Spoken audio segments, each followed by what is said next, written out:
ಯಾಲ ಯಾಲ ಯಾಲ ಎತ್ತೆ ನಿಂತ್ಕ ಸುಮ್ನ.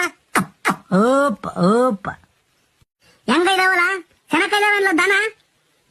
ಎಲ್ಲ ಬಿಡು ಮಾಮ, ನೀನ್ ತಂದಿದ್ಯಾ ಅಂದ್ರೆ ಅವಕ್ಕೆ ಹೆಸರಿಕೈತೆ ನೋಡು. ನೀನ್ ತಲೆ ಯೋಸ್ ಕೂದ್ಲ ಇದಾವ, ಅಷ್ಟು ದನಗಳನ್ನ ತಂದಿದ್ಯಾ ಮಾರಿದ್ಯಪ್ಪ ನೀನು. ನಿನ್ ಹೆಸರೇ ದಲ್ಲಾಳಿ ರಂಗಜ್ಜ ಅಂತದ್ರಾಗೆ ನೀನು ನಿನ್ನ ಮನೆಗ್ ತಂದಿರೋ ದನಗಳು ಇದಾವೆ ಸೆನಕಿಲ್ವೆ ಅಂತ ಕೇಳ್ತಿದ್ಯಲ್ಲ. ಲೆಕ್ಕ ಹಾಕು, ಚಂದಕ್ಕೆ ಇರ್ತವೆ. 2 ಜೊತೆ ನಿನ್ನವೇನೆ ಸ್ವಾಮಿ. 2 ಜೊತೆ ಕಟ್ಕೊಂಡ್ ಅವಕ್ಕೆ ಹುಲ್ಲು ನೀರು ಹೇಳ್ತಾರನ. ನನ್ನ ಒಂದ್ ಜೊತೆ ಗೌಡ್ರ ಒಂದ್ ಜೊತೆ. ಆ ಕಡೆವು ಬಿಳೆವು ನನ್ನವು, ಈ ಕಡೆವು ಕರೆವು ಗೌಡ್ರವು. ಅಲ್ಕಣಮ್ಮ, ಎಲ್ ತಂದಿದ್ ದನಗಳನ್ನ ಒಳ್ಳೆ ಚೆನ್ನಾಗಿರೋ ತಂದಿದ್ರಪ್ಪ. ಎಲ್ ತಂದಿದ್ದು? ಒಳ್ಳೆ ಕಣ. ಯಾಕಲ್ಲ ನಿನಗ್ ಗೊತ್ತಿಲ್ವಂದ? ಸಿದ್ಧಗಂಗೆ ಜಾತ್ರೆ ಆತಲ್ಲ ಮೊನ್ನೆ, ಅವಾಗ ಹೊಡ್ಕೊಂಬಂದವು. ಸಿದ್ಧಗಂಗೆ ಜಾತ್ರೆ ಈ ಸರಿ ಚಂದಕ್ಕಿರೋ ಬಂದಿದ್ದು, ಕಣ್ಣಿಗೆ ಬೇಕಾದ ದನಗಳು ಬಂದಿದ್ವು ಕಳ್ಳ.